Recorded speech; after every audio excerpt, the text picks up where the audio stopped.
Paging Dr. Gary C. Please proceed to the geriatrics department. Emergency! Emergency! Paging Dr. C. Emergency! Emergency!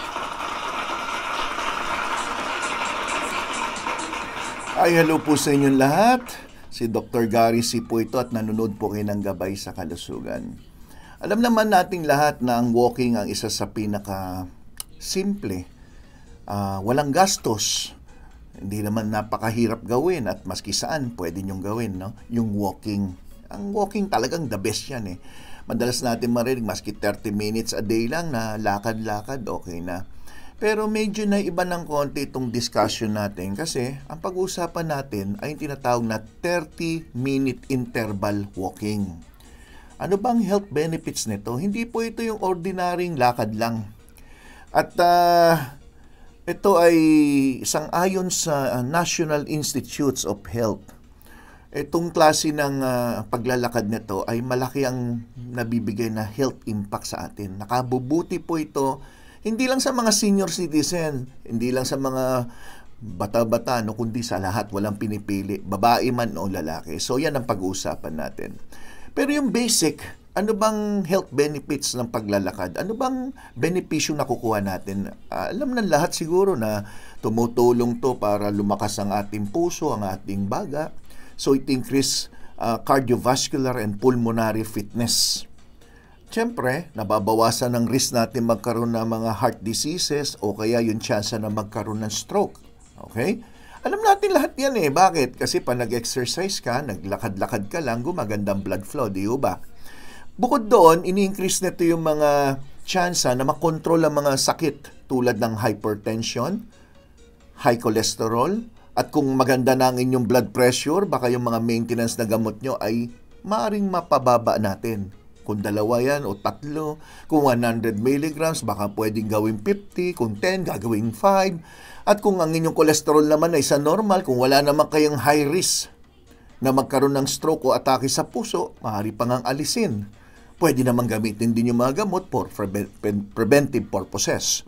So, bukod doon, yung mga may joint pain, muscle pain, o mga stiffness, tulad ng sakit ng mga batok, balikat, lahat yan na-improve yan eh.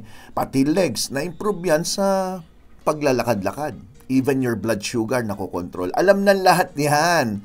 Yung inyong buto ay tumitibay, ang balanse nyo mas gumaganda, na-increase yung inyong muscle strength, pati yung inyong stamina, endurance, resistance, lahat tumataas. At yung pinakamaganda sa lahat na gusto ng iba ay yung medyo nababawasan ng timbang dahil na-reduce yung inyong tinatawag na body fat. Lahat ito ay mga medical reason kung bakit kailangan nyo mag-exercise. But meron din mga mental reason tulad na babawasan ng stress. Kung kayo po ay under extreme stress sa anumang dahilan, sa trabaho, kung kayo nag-aaral, pwedeng dahil sa eskwela, o kaya sa boss, sa asawa, at kung kani-kanino pa, subukan nyo na lang maglakad-lakad kaysa magalit ka. Mamamanage yung stress nyo, pati yung anxiety nyo mababawasan. Mas masayahin yung mga nagre-regular walking o nag-exercise compare mo sa mga taong hindi. Lower risk din ng depression, na-improve ang tulog, at the same time tumataas ang energy. All of this are the benefits of walking exercise.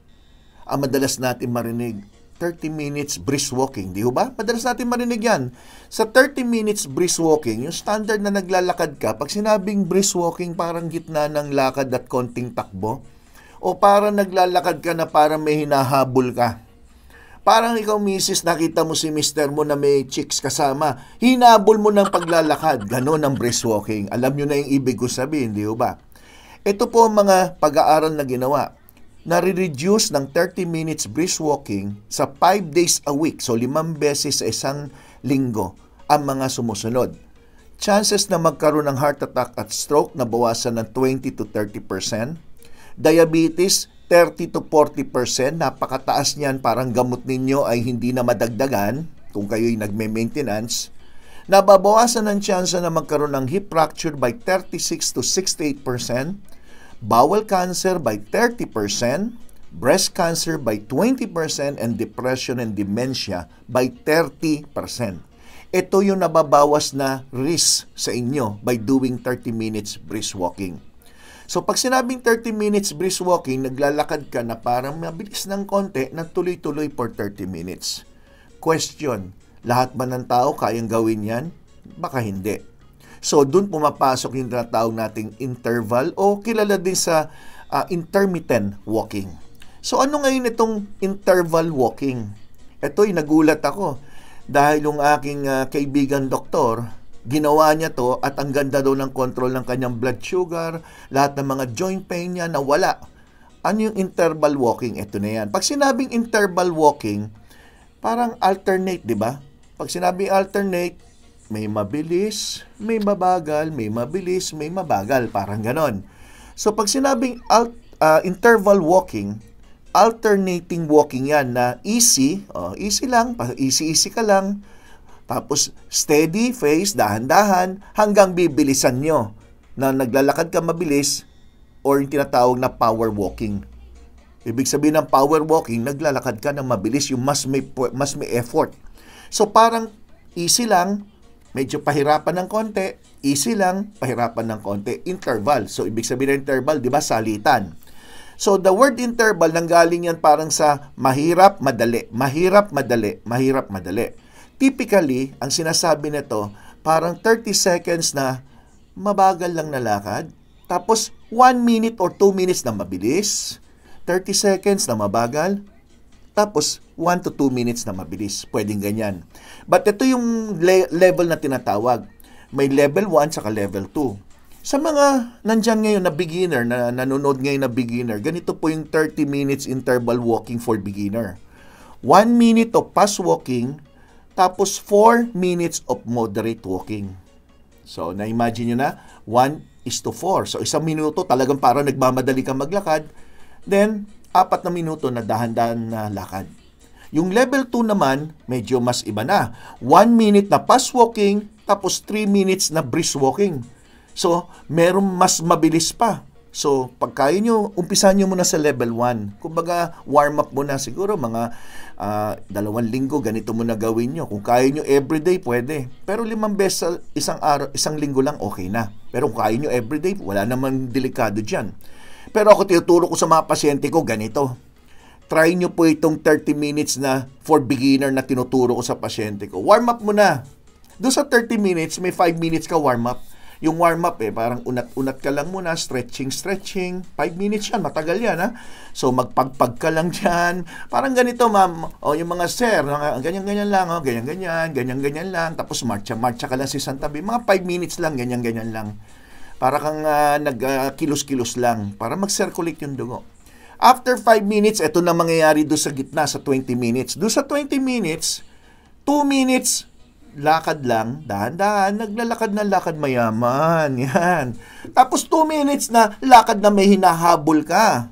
Okay. So 2 minutes sa loob ng 20 minutes. After that, 5 minutes na cool down. O, pag ulit. Galaw-galaw lang yung balikat, marcha-marcha ka lang sa isang tabi, unat-unat ka lang. Yan ang 30 minutes for beginner kung tinuturo yan. Pwede yan sa senior citizen.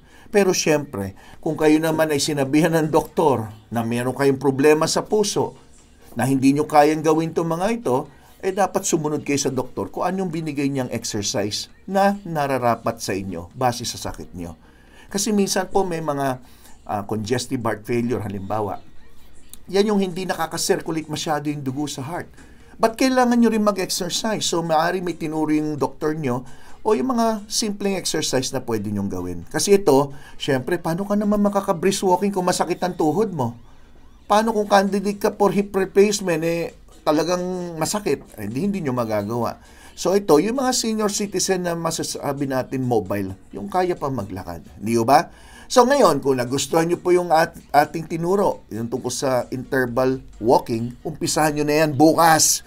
Bukas na bukas. So saan nyo pwedeng gawin? Maski nga sa mall Subukan nyo sa mall. Halimbawa, ano ba malaking mall? Diyan sa SM, MOA, SM North. Lakad ka lang ng lakad. Lakad na mabagal, then bilisan mo. Then mabagal ulit, bilisan mo. Ganun lang, 30 minutes. After that, huwag ka naman lalamon agad. Kasi sayang naman yung exercise yun. Nagbe-burn ka tapos lalamon ka kagad ng burger at saka french fries. Hindi pwedeng ganun. Okay? So maraming salamat po sa inyong lahat. Sana nagustuhan niyo yung paliwanag ko. Huwag niyo kalimutan iHeart GSK at mag-invite ng mga friends to join us here at Gabay sa Kalusugan. And as usual, subscribe kayo dito sa Gabay sa Kalusugan at i-click nyo po yung notification bell para updated po kayo. Okay? Invite your friends, huwag nyo kalimutan, ha?